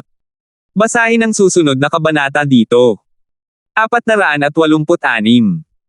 Si Justin ay nakaupo sa gilid ng kagubatan sa isang tila sinaunang pavilion.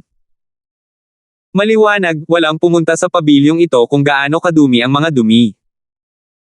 Gayunpaman, pinaupo ni Justin ang isa sa kanila, hindi nag-abala. Nakatayo sa kabilang bahagi ng pavilion ang isang nasa katanghaliang gulang na lalaki na nakasuot ng puting sando at itim na suot na pantalon. Baka sa mukha niya ang hirap at panaghoy habang tahimik siyang nakatayo habang iniisip ang susunod na sasabihin. May isa pang binata na nakatayo na may tuwid na poster at malamig na mukha sa labas ng pavilion. Paminsan-minsan ay sumulyap siya kay Justin gamit ang kanyang tingin na medyo komplikado. Ang isa sa kanila ay sinubukang makuha si Teresa sa loob ng ilang dekada ngunit walang resulta. Siya ay walang iba kundi ang biolohikal na ama ni Didi, si Peter Fane. Ang isa pang lalaki ay ang kanyang bodyguard, si Donald Zick, na minsang natalo ni Justin sa isang laban ng hindi pinagpapawisan. Nagulat si Justin nang makita silang dalawa na lumabas mula sa sanatorium. Sa katunayan, ipinagpalagay niya na hindi na niya kailangang haharapin si Peter sa natitirang bahagi ng kanyang buhay. Siya ay isang may kulturang tao at hindi naman talaga siya kinasusuklaman ni Justin kahit na siya ay mapagpakumbaba dahil sa kanyang superior na katayuan. Gayunpaman, ang relasyon sa pagitan nila ay medyo banayad dahil kay Teresa. Hindi minahal ni Teresa si Peter Fane na humabol sa kanya sa loob ng isang dekada o higit pa habang siya ang nagkusa na ipagtapat ang kanyang nararamdaman kay Justin na kilala niya nang wala pang isang taon. Mula sa pananaw ni Justin, hindi iyon isang bagay na gustong bitawan ng sinumang tao. Malamang na nag-isip si Peter ng paraan para maalis si Justin kung walang pagkakakilanlan ang huli bilang miyembro ng Gibson clan. Kaya naman, nabigla si Justin nang hilingin ni Peter na kausapin siya. Pagkaraan ng ilang oras, tila nasiyahan na si Peter sa Maybird na tanawin. Lumingon siya at nagsalita sa medyo malungkot na tono, "Speaking of my first time meeting Master Dawson, bata pa lang ako nang dinala ako ng tatay ko sa Central City para bisitahin." Sa isang kisap mata, 20 taon na ang nakalipas mula noon. Tahimik na nakinig si Justin sa kanyang sinabi dahil alam niyang hindi pa tapos si Peter. Sa isip ko, lagi kong naaalala ang impresyon na ibinibigay ni Master Dawson. Seryoso siya sa pananalita at ugali, may likas na dignidad at kapangyarihan, at siya ay isang malusog at masiglang nakatatanda. Ilang araw na ang nakalipas, gusto ko siyang bisitahin dahil may meeting ako sa Central City. Sa kasamaang palad, natanggap ko ang balita na ipinadala si Master Dawson sa Stonegate para gamutin. Sumimangot si Peter at sinabing, labis akong nalungkot na makita si Master Dawson na nahaharap sa ganoong sitwasyon. Talagang hindi ko akalain na may matutuwa na makita ito, naisip ni Justin. Hindi sinabi sa akin ni Teresa ang tungkol dito, biglang sabi ni Peter, kung hindi ko sinasadyang marinig ang tungkol dito, hindi ko malalaman na napakaraming nangyari sa angkan ng Dawson. Kinusat ni Justin ang kanyang mga mata at sinabing, ano ang gusto mong sabihin? Napabuntong hininga si Peter. Bagaman nakaramdam ako ng labis na pagkabigo, kailangan kong aminin na mas mababa ako sa iyo sa paningin niya. Ngumiti si Justin. Baka inisip niya na masyado kang abala. Isa pa, kailangan niya ang tulong ko. Tama ka. Kailangan niya ang tulong mo ngunit hindi niya ako kailangan, mapait na sabi ni Peter. Para sa kanya, ang aming Fang clan ay isa lamang mayaman at maimpluwensyang isa sa Stonegate. Para sa isang babaeng tulad niya, walang dahilan para bigyan niya kami ng anumang pansin. Ang aking kapangyarihan ay sadyang dispensable para sa kanya. Hindi kanya tinitingnan ng ganyan, sabi ni Justin na nakakunot ang kanyang mga kilay. Alam ko, nakangiting sabi ni Peter. Alam kong wala siyang pakialam sa lahat ng ito. Gayunpaman, pagkatapos ng pangyayari sa pagkakataong ito, napagtanto ko na mas may kakayahan ka talaga. Ikaw ang makakatulong sa kanya sa kanyang mga paghihirap. Ako naman, mukhang mahina at inutil ako sa mga oras na ganito. Nanatiling tahimik si Justin. Nagsasabi siya ng totoo. Maliwanag, ang mga kalaban na kinakaharap ni Teresa ay hindi mga tao na kayang harapin ng isang sekretarya lamang ng partido. Nabalitaan ko na tinulungan mo si Tessa na mahanap si Miss Jane mula sa Royal Academy of Sciences para gamutin si Master Dawson. Narinig ko ang reputasyon ni Miss Jane. Hindi gaanong tao sa mundo ang maaaring mag-imbite sa kanya. Mukhang natagpuan ni Teresa ang tamang tao para sa tulong, sabi ni Peter. Kaibigan ko lang si Jane, hindi ko subordinate, sabi ni Justin. Walang kwenta ang relasyon mo sa kanya. Gusto ko lang sabihin na kung makatagpo si Teresa ng iba pang problema mamaya, mangyaring siguraduhing patuloy na tulungan siya, taos-pusong sabi ni Peter. Tumawa si Justin. Ito lang ba ang gusto mong sabihin matapos akong humingi ng kausap? Oo. Bagamat alam kong ito ay medyo hindi nararapat, gusto kong tapusin ang aking mga salita, mapait na sabi ni Peter, Teresa. Marami siyang isinakripisyo para sa angkan ng Dawson. Sinusuportahan niya itong mag-isa na hindi kapani-paniwalang matigas. Dahil sa aking kawalan ng kakayahan, hindi ko siya kayang suportahan sa anumang paraan kahit na mahal ko siya. Ngayon na dapat akong sumuko sa isang tao, kaya ko na siyang umasa. Nag-isip sandali si Justin at sinabing, nakikinig sa iyong tono, parang may alam ka. Saglit na nag-alinlangan si Peter at umiling.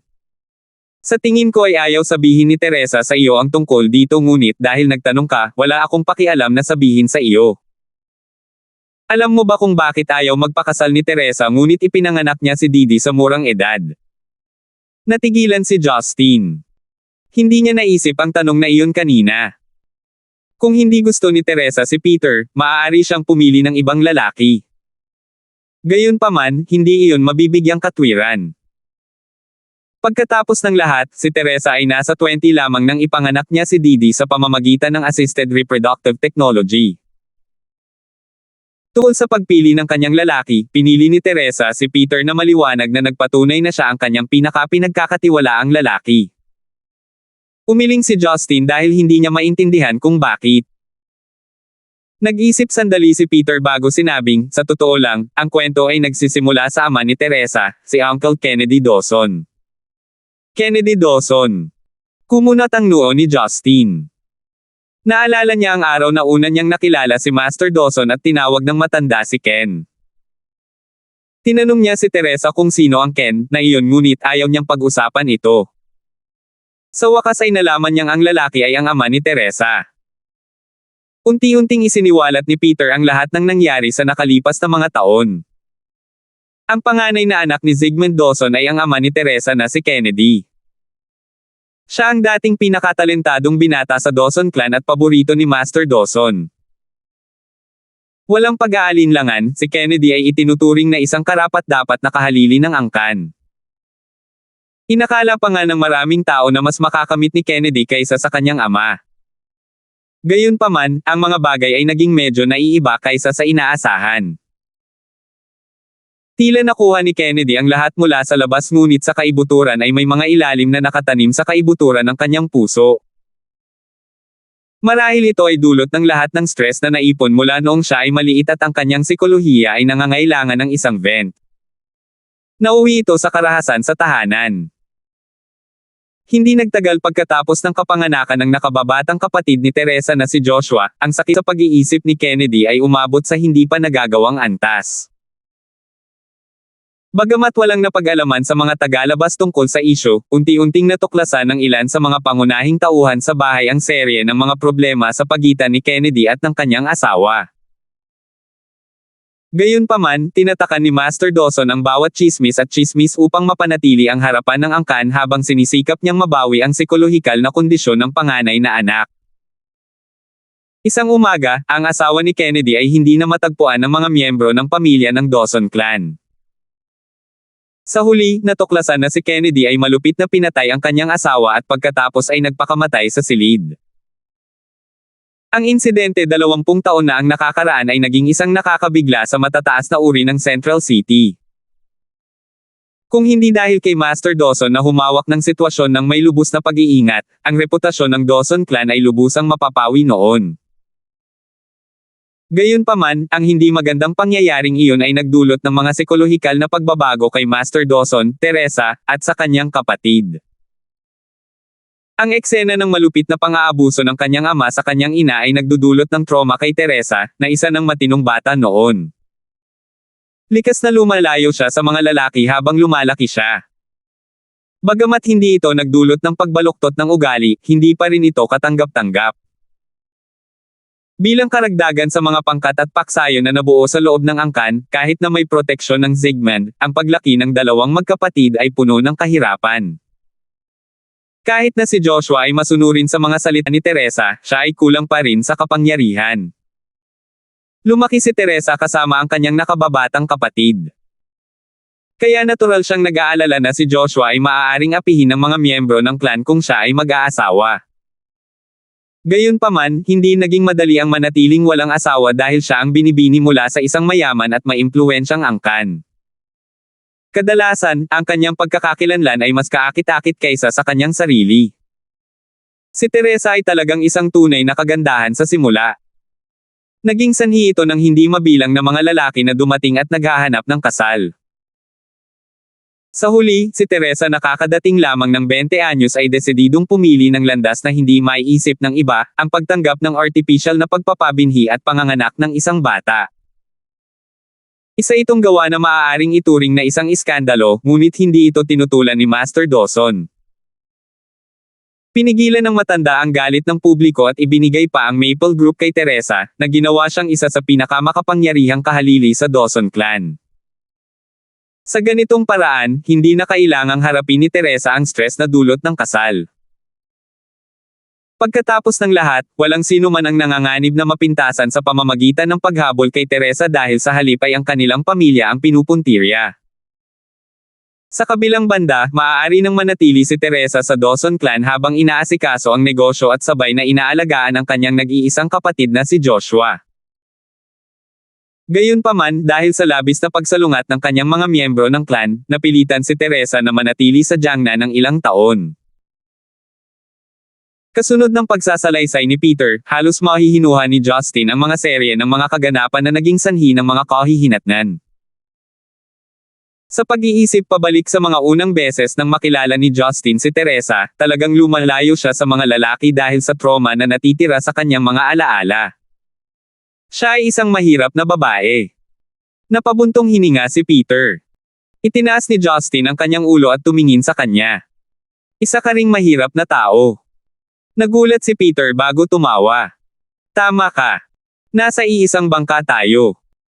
Tumingin si Justin kay Peter na tila umiiyak at tumatawa ng sabay. Nakaramdam siya ng sama ng loob para sa kanya ngunit walang sino man ang maaaring pilitin na magmahal. Tumayo siya at sinabing, aalis ako kung iyon lang. Tumalikod si Peter, na tila ayaw humarap kay Justin, bago tumango. Dahan daw ang naglakad si Justin papunta sa kanyang sasakyan at binuksan ang pinto. Binalik niya ang tingin sa lalaking nakatayo sa pavilion at muling sinulyapan ang tila payapa at tahimik na sanatorium bago sumakay sa sasakyan. 487. Pagkatapos umalis sa sanatorium, nagmamadaling bumalik si Justin sa istasyon ng telebisyon upang pangasiwaan ang backend work para sa Star of Yellow. Malapit na matapos ang rehearsal. Si Lucille at ang dalawa pang kalahok ay wala. Ayon sa mga empleyado, sila ay inilabas upang makibahagi sa ilang mga aktibidad na pangpromosyon. Maliwanag, kahit na si Lucille ay isang kalahok lamang, siya ay nagmedyo maimpluwensya. Dahil dito, medyo natuwa si Justin sa buong sitwasyon. Ang babaeng dating madre noong unang nakilala siya ni Justin ay mabilis na naging superstar. Dahil hindi malinaw si Justin tungkol sa mga operasyon sa backend, umikot lang siya sa lugar. Nang malapit na ang gabi, umuwi siya ng walang pag-aalinlangan. Akala niya noon ay mapayapang niyang mapanood ang telebisyon habang naghihintay ng hapunan na ihain. Gayunpaman, nang makarating sa bahay, naramdaman ni Justin ang dalawang aura na lubhang kakaiba. Napabuntong hininga si Justin na may kakaibang tingin. Matapos ay parada ang kanyang sasakyan ay pumasok na siya sa loob ng bahay. Itinulak niya ang pinto at iniangat ang ulo para tingnan. Gaya ng inaasahan niya, may nakaupong dalawang bisita sa sofa ng sala. Isang blonde na babae na may matikas na figure ay mukhang flawless kahit sa gilid. Ang kanyang maislan at kaakit-akit na mukha ay kasalukuyang puno ng kawalang kasiyahan at sama ng loob. Nakasuot ng silver skirt, maganda niyang pinag-cross ang kanyang balingkinitang mga binti. Siya ay walang iba kundi si Christine. Sa kabilang banda, ang taong nakaupo sa tapat ni Christine ay isang maikli ang buhok, tamad at magaspang ang hitsura, magkahalong lahi ng Middle Eastern na lalaki. Siya si Ares na matagal nang hindi nakilala ni Justine. Ang hitsura ni Christine ay hindi inaasahan. Dahil madaldal ang babaeng iyon, normal lang sa kanya na hanapin si Rebecca para makachat. Bilang karagdagan, ang finals ng Star of Yellow ay malapit na talaga. Wala siyang magawa sa Zenica habang hinihintay niya ang kaganapan. Gayunpaman, hindi ba bumalik ang Diyos ng digmaan na si Ares sa gitnang silangan? Hindi ba siya nagpatuloy sa paghahanap para sa bato ng Diyos? Bakit siya nakaupo sa couch ko nang hindi nagpapalam sa akin? Napaisip si Justine. Lalong naguluhan si Justine nang magkatinginan sina Christine at Ares na parang magkaaway. Bagamat sila ay mukhang normal sa labas, ang kanilang mga titig ay puno ng paghamak at galit. Bumalik ka na, sabi ni Christine nang hindi lumilingon. Bahagyang lumingon si Ares ngunit hindi kumibo. Sumimangot si Justine at naglakad pasulong upang maupo sa sopa sa pagitan ng dalawa. Sinabi niya kay Ares, wala akong maalala na ganito kalapit ang relasyon natin. Bakit hindi mo sinabi sa akin bago ka pumunta sa bahay ko? Pumunta ako kung saan ko gusto. Parangalan mo na nakaupo ako sa sirang sopa mo. Sa bahay ko, ang mga sofa ay gawa sa ginto at boxcan. Baka hindi ko naupo dito kung inimbitahan mo ako, mayabang na sabi ni Ares. Wala sa mood si Justine na ikumpara ang kanyang kayamanan sa gastusin. Napabuntong hininga siya, may nangyari ba? Tsaka bakit magkasama kayong dalawa? Huwag mo akong isama sa mga katulad niya. Malakas na nagmura si Christine. Damn it! Hinding-hindi magbabago ang mabangis na baboy na ito kahit ilang beses pa siyang ipanganak. Dahil lang sa ayaw kong makipaglaban sa kanya, dinurog niya ang bago kong Ferrari 250 Gito. 250 Gito. Medyo nalito si Justine. Hindi ba't modelo iyon mula dekada 60 hanggang 70? Mahilig ka ba sa mga lumang kotse? Humph! Napabuntong hininga si Ares. Hindi ba't higit pa sa 10 milyong dolyar? Bibigyan lang kita ng 20 milyon kung galit na galit ka dito. Ang mga babae ay pare-pareho lang. Hindi mo ito mabibili kahit na nasa iyo ang lahat ng pera sa mundo. Wala na sa produksyon ang modelong iyon. Galit na sigaw ni Christine. Ang kanyang superstar na tulad ng pag-uugali ay wala kahit saan. Sa sandaling ito, si Rebecca na abala sa kusina ay lumabas na may dalang isang kaldero ng mainit na tsaa. Nakangiting mahina, sinabi niya, pareho kayong magkaibigan ni Justine. Bakit kayo nag-aaway? Miss Christine? Mr. Ornas? Itong Shinyang Maujianti ang pinakasariwa sa bahay. Pakisubukan. Hulaan ko na hindi masyadong karaniwan ang green tea sa Middle East at Amerika. Si Christine ay kumilos nang lumabas si Rebecca. Pagtanggap ng isang tasa ng tsaa mula sa kanya, binigyan niya ng galit na titig si Ares. Ang kulay at halimuyak ng Shinyang Maujianti ay nakakaakit. Siyempre, kina Christine at Ares, ang green tea na nagkakahalaga ng ilang libo bawat daang gramo ay isang ordinaryong ngunit magandang inumin. Walang ekspresyong tinanggap ni Ares ang tsaa at uminom ng ilan dito nang hindi nagpasalamat kay Rebecca. Ang tubig ay kumukulo mainit pa, paalala ni Rebecca. Walang tugon si Ares. Tumango siya, sabi niya, mabuti naman. Natahimik si Rebecca nang makita niya ang eksena.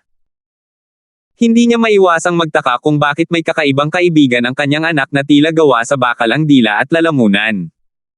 You guys may continue. I shouldn't interrupt. Babalik ako para maghanda ng hapunan. Medyo hindi komportable si Rebecca. Matapos ipahiwatig kay Justine at tretuhin ng maayos ang mga bisita, bumalik siya sa kusina. Pagkaalis ni Rebecca, kakaibang tiningnan ni Ares si Justine. Napag-alaman niyang kakaiba na si Justin ay may ina na kasama niya sa buhay. Pagkatapos ay sinabi niya, Hades, nabigo akong mahanap ang bato ng Diyos. Medyo natigilan si Justin bago ngumiti. Pumunta ka ba para lang sabihin sa akin ang tungkol dito? Pinaghihinalaan mo ba na ako ang nasa likod ng lahat ng ito? Hindi, sabi ni Ares sa hindi kasiya siyang paraan, ikaw lang mag-isa ay hindi magagawang madaig ako. Ang gagawin mo lang ay magsalita ng malaki. Napakayabang, bulong ni Christine at tinitigan si Ares ng may paghamak. Marahas na tumayo si Ares habang nakadilat ang mga mata. Nakaturo kay Christine, galit siyang sumigaw, Aphrodite. Inaaway mo ba si Mel? Ikaw na hindi makatwira na baka, huwag itutok ang iyong mga daliri sa mga babae. Hindi kita ipaglalaban kahit anong mangyari. Malamig na sumingot si Christine bago tumalikod at hindi pinansin. Bahagyang kumaibot ang sulok ng bibig ni Ares ngunit napigilan niya ang kanyang galit. Muli siyang umupo, sinabi niya, ako ay orihinal na pumunta dito upang labanan ang kasuklam-suklam na babae na ito. Ngunit dahil siya ay mahiyain, walang kabuluhan para sa akin na pilitin siya sa isang tunggalian. Kaya dahil narito ka rin, naisip ko na maaari ko ring ipaalam sa iyo ang aking mga natuklasan. Tiyak na mukhang nabigo ka rin na mahanap ito. Hindi ako nabigo. Humigop ng tsaa si Justin. Hindi man lang ako nag-abala na hanapin ito. Napuno ng pagdududa ang mga mata ni Ares. Bakit? Hindi mo ba alam kung ano ang kinakatawan ng bato ng Diyos? Alam ko. Ang paglutas ng mga lihim nito ay magbibigay ng kapangyarihang lampas sa antas ng Diyos. Maaari pa ngang malimpasan ng isa ang mga limitasyon ng espasyo, bulong ni Justin. Dahil alam mo, bakit mo? Dahil gusto kong tamasahin ang aking mapayapang buhay. Itinuro ni Justin si Christine. Hindi lang ikaw ang Diyos. Hindi ba si Aphrodite ay walang pakialam sa bato ng Diyos? Ako ay isang regular na empleyado habang siya ay isang internasyonal na superstar. Bagamat hindi ko alam kung ano ang ginagawa ng iba ngayon, maaaring sila ay nag-e-enjoy din sa isang bagay na gusto nila. Bagamat wala akong ideya kung bakit kailangan mong mag-away ng husto para dito ni Athena, sigurado ako na ang karamihan sa atin ay may pakialam. Ang paglabag sa mga limitasyon sa espasyo ay maayos hanggat ang mundo ay maayos at ang mga taong pinapahalagahan ko ay hindi nasaktan, talagang umaasa ako na ang bato ng Diyos ay maaaring maglaho magpakailanman. Malamig na sanggal ni Ares. Hindi naman sa ayaw nilang makuha ang bato ng Diyos. Walang sino man ang makakalaban sa mga toksong dala nito. Ang bato ng Diyos ay nagpapahintulot sa atin na makalaya mula sa ating mga balat ng tao at maging mga Diyos.